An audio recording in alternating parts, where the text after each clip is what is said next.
ఒక తల్లిని చెల్లిని గౌరవించలేనోడు వాడు ఇంకా మీకెలా పార్టీకి తెలుస్తుంది? మీ కార్యకర్తలకి ఏం తెలుస్తుంది? మీ చుట్టూ ఉన్న నాయకులకి ఏం తెలుస్తుంది? నీ నాయకుడు సరైనోడైతే కింద ఉన్న క్యాడర్ అంతా బాగుంటది. నీ నాయకుడే సరిలేనోడు మీకెలా వస్తుంది చెప్పండి? ఆ క్రమశిక్షణ పార్టీలో ఉండవలసిన ఒక ఎలా ఉండాలి, ఏం చేయాలని అది మా తెలుగుదేశం పార్టీలోని నేర్చుకోవాలి. ఆడవాళ్ళు ఎలా ఉండాలి, పార్టీలో ఎలా నడవాలి, క్రమశిక్షణ ఏంటి అని అనేసి నేర్చుకోవాలి. ఆడవాళ్ళైనా మగవాళ్ళైనా మైకులు ఉన్నాయి కదా అని పేటీఎం బ్యాచ్ని కూర్చోబెట్టి ఆ ఇష్టం వచ్చినట్టు తిట్టించడం, ఇష్టం వచ్చినట్టు మాట్లాడడం మాకు అవి చేత కాదు. మీరెంత అరాచక పాలన చేసినా మేమెవ్వరివి కూడా పార్టీ మాకు అధిష్టానం ఇస్తేనే మేము చేస్తాం. ఏ ప్రోగ్రాం అయినా పిచ్చోళ్ళ రోడ్లెక్కి ఇష్టం వచ్చినట్టు తెలుగుదేశం భిక్ష తింటూ తెలుగుదేశం పార్టీలో ఉన్న కొంతమంది వెధవలు కూడా పార్టీ నుంచి వెళ్ళిపోయి పిచ్చి పిచ్చి వేషాలు వేస్తున్నారు.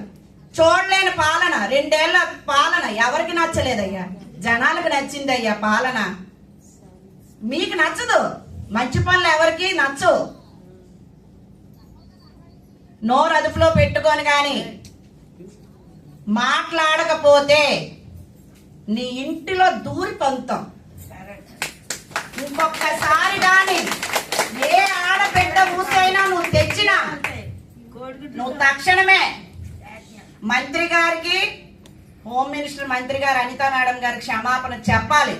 చెప్పలేని పక్షాన నీ ఇంటిలో దూరుతంతా నువ్వేం చేస్తావో ఏం పీకుతావో పీకు.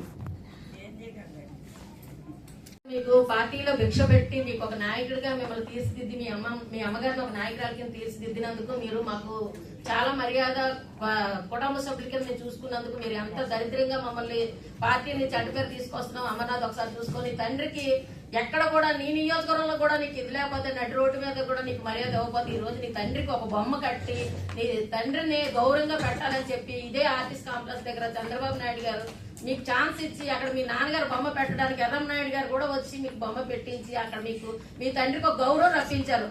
ఆ పార్టీలో ఉండబట్టే నువ్వు ఆ రోజు నిరాహార చేసిన నీకు మర్యాద, నీకు ఒక ఇది దక్కింది. ఇక్కడ మర్యాద ఉండి నీకు పార్టీలో గౌరవం ఉండబట్టే నీకు ఆ రోజు మరి తీసుకున్నాడు, మరి నిన్ను రమ్మన్నాడు. దేనికి రమ్మన్నాడు?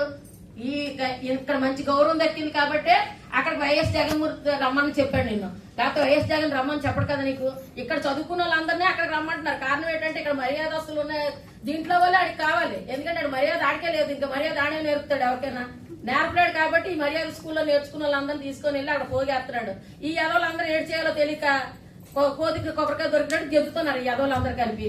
ముందు అనితా మేడం అనే ముందు ఎవరైనా సరే ఆ అమ్మాయి ఎలాగొచ్చింది, 2 పిల్లలతో ఎలా బతికింది, ఈ రోజు కూడా ఇంత గౌరవం పార్టీ ఇచ్చిందంటే ఆవిడ చెప్పు చేతల్లోని ఆడవాళ్ళు ఎంతమందిని గౌరవంగా పద్ధతిగా తీసుకొచ్చిందో. మేమందరం కూడా ఆవిడ వేసిన కమిటీలో ముందుకెళ్ళామంటే మాకు అందరికీ ఒక పద్ధతి ఆ పాడు తెలుసు కాబట్టి మేము గౌరవంగా ఉంటున్నాం.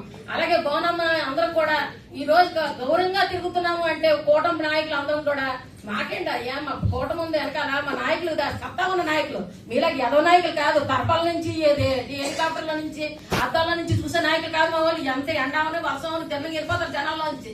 మీలాంటి దొంగ పార్టీ కాదు, దొంగ నాయకులు కాదు. తెలుసుండి ఎవరైనా తప్పు చేస్తే మటుకు ఈ రోజు నుంచి సర్దిద్దుకోండి. లేదు అనుకుంటే మటుకు ఆడవాళ్ళు ఇంట్లో దూరుతుంటారు. ఎందుకంటే బెడ్ షాపులు తన్నోళ్ళు మేము ఈ రోజు కొత్తగా తరడం మేము మా అమ్మగారు నేర్పక్కర్లేదు. మమ్మల్ని ఆపారు కాబట్టి మేము ఈ రోజు వరకు ఆగాం, లేకపోతే ఆగం. అంతేగాని ఇంకోసారి ఎవరైనా నోరెత్తే అనే ముందు ఒకసారి బాగా ఆలోచించుకోండి.